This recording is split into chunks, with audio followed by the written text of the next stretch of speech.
Thank you, Mr. Chairman. The real reason we're here today is because congressional Republicans have instructed this committee to target our federal workforce with approximately $50 billion in funding cuts, regardless of the impact on hardworking, loyal federal employees and their critical services that they provide to the American people. In just 100 days, we've witnessed this administration lay off more than 200,000 probationary employees.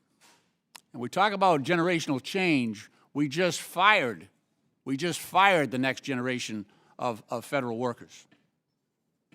Leading public health experts, veterans, and other critical positions. We've coerced, well, the Trump administration has coerced 75,000 civil servants to resign.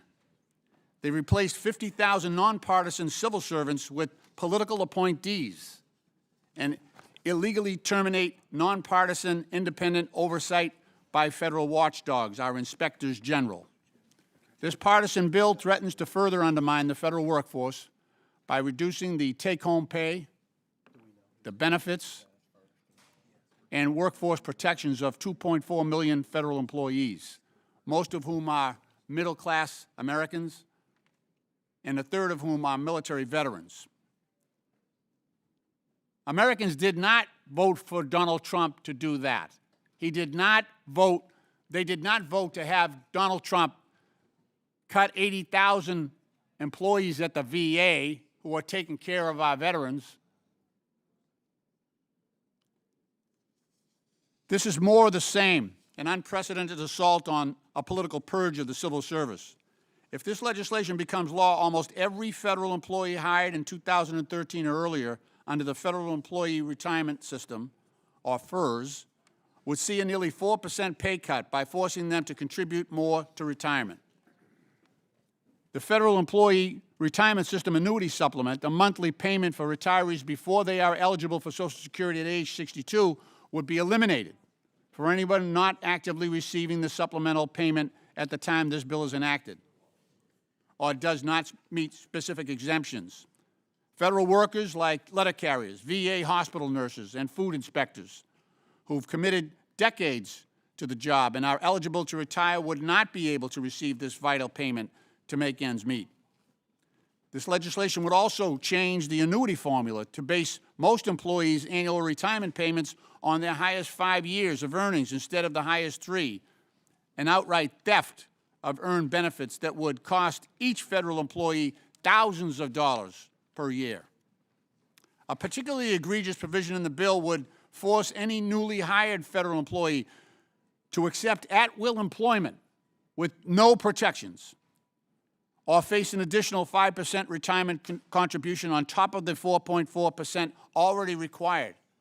So firefighters, Capitol Police officers, air traffic controllers, and other federal workers who choose to remain under the merit-based system with employment protections would be forced to contribute nearly 10% of their paycheck towards retirement, at the same time that we're actually reducing the amount of that retirement.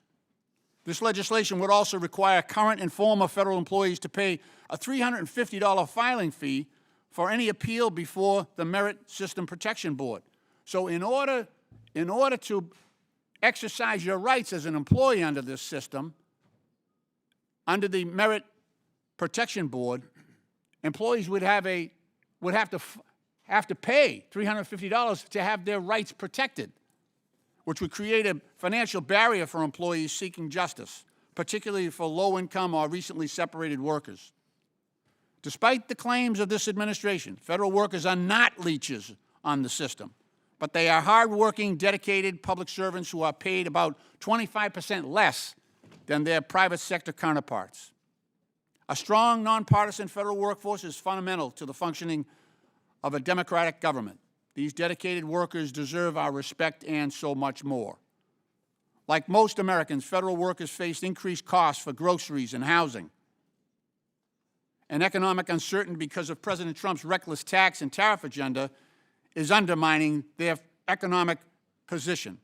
The Trump tariffs are estimated to cost American households close to $5,000 per year. That would be the largest tax increase since 1968, and that is coming. That is coming.